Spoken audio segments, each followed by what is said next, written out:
नमस्कार रेडियो हिंदुस्तान में मैं आरजे रजनी लेकर आई हूँ आपके लिए स्कूल के 4 करीबी दोस्तों की कहानी, जिन्होंने एक ही स्कूल में 12वीं कक्षा तक की पढ़ाई पूरी करी। उस समय शहर में इकलौता लग्जरी होटल था। 12वीं की परीक्षा के बाद उन्होंने तय किया कि हम उस होटल में जाकर चाय नाश्ता करना चाहिए।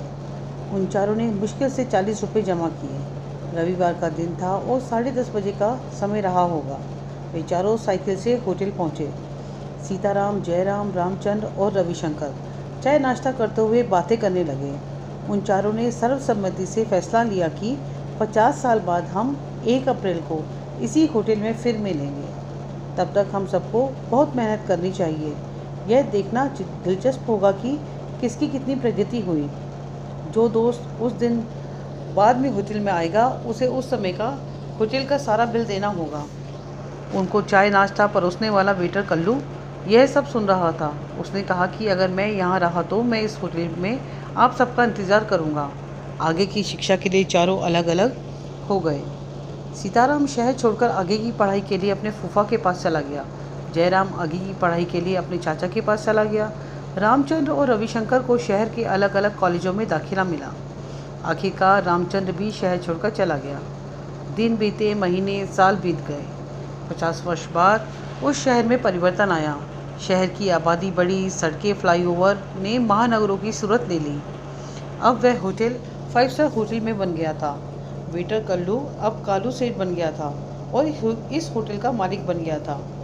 50 साल बाद निर्धारित तिथि 1 अप्रैल आ गई। दोपहर में एक लग्जरी कार होटल के दरवाजे पर आई। सीताराम कार से उतरा और पोर्च की ओर चलने लगा। सीताराम के पास अब 3 ज्वेलरी शोरूम हैं। सीताराम होटल के मालिक कालू सेठ के पास पहुंचा। दोनों एक दूसरे को देखते रहे। कालू सेठ ने कहा, रविशंकर सर ने आपके लिए 1 महीने पहले एक टेबल बुक कराया। सीताराम मन ही मन बड़ा खुश था। वह चारों में से सबसे पहले पहुंचा था, इसलिए उसे आज का बिल नहीं देना पड़ेगा और वह सबसे पहले आने के लिए अपने दोस्तों का मजाक उड़ाएगा। 1 घंटे में जयराम आ गया। जयराम शहर का बड़ा राजनेता, बिजनेसमैन बन गया था। अपनी उम्र के हिसाब से अब वह एक सीनियर सिटीजन की तरह दिख रहा था। अब दोनों बातें कर रहे थे और दूसरे मित्र का इंतज़ार कर रहे थे।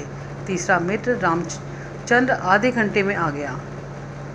उससे बातें करने में दोनों को पता चला कि रामचंद्र बिजनेसमैन बन गया है। तीनों मित्रों की आंखें बार बार दरवाजे पर जा रही थी। रविशंकर कब आएगा? इतनी देर में कालू सेठ ने कहा कि रविशंकर सर की ओर से एक मैसेज आया है, तुम लोग चाय नाश्ता शुरू करो, मैं आ रहा हूँ। तीनों 50 साल बाद एक दूसरे से मिलने की खुशी में बहुत खुश थे। घंटों तक मजाक चलता रहा, लेकिन रविशंकर नहीं आया। कालू सेठ ने कहा कि फिर से रविशंकर सर का मैसेज आया है, आप तीनों अपना अपना मनपसंद मेन्यू चुनकर खाना शुरू करें। खाना खा लिया तो भी रविशंकर नहीं दिखा। बिल मांगते ही तीनों को जवाब मिला कि ऑनलाइन बिल का भुगतान हो गया है। शाम के 8 बजे एक युवक कार से उतरा और भारी मन से निकलने की तैयारी कर रहे तीनों मित्रों के पास पहुंचा। तीनों उस आदमी को देखते रह गए। युवक कहने लगा, मैं आपके दोस्त का बेटा यशवर्धन हूँ। मेरे पिता का नाम रविशंकर है। पिताजी ने मुझे आज आपके आने के बारे में बताया था।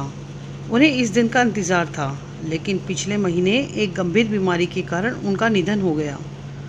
उन्होंने मुझे देर से मिलने के लिए कहा। अगर मैं जल्दी निकल गया तो वे दुखी होंगे, क्योंकि मेरे दोस्त तब नहीं हंसेंगे जब उन्हें यह पता चलेगा कि मैं इस दुनिया में नहीं हूँ, तो वे एक दूसरे से मिलने की खुशी खो देंगे। इसलिए उन्होंने मुझे देर से आने के लिए आदेश दिया। उन्होंने मुझे उनकी ओर से आपको गले लगाने के लिए भी कहा। यशवर्धन ने अपने दोनों हाथ फैला दिए। आसपास के लोग उत्सुकता से इस दृश्य को देख रहे थे। उन्हें लगा कि उन्होंने इस युवक को कहीं देखा है।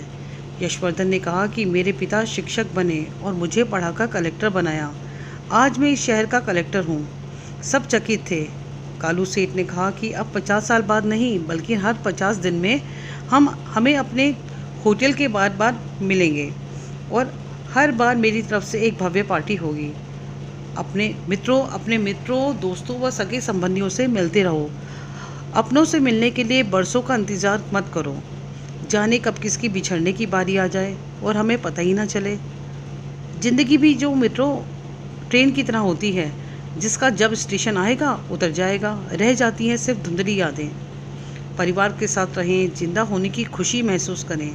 सिर्फ होली या दिवाली के दिन ही नहीं, अन्य सभी अवसरों तथा दिन प्रतिदिन मिलने पर भी गले लगाया करें। आपकी मित्रता दुगनी हो जाएगी। बने रहिए हमारे साथ रेडियो हिंदुस्तान पर। सबको सिखाएं पेड़ लगाएं, सबको सिखाएं जल बचाएं। नमस्कार।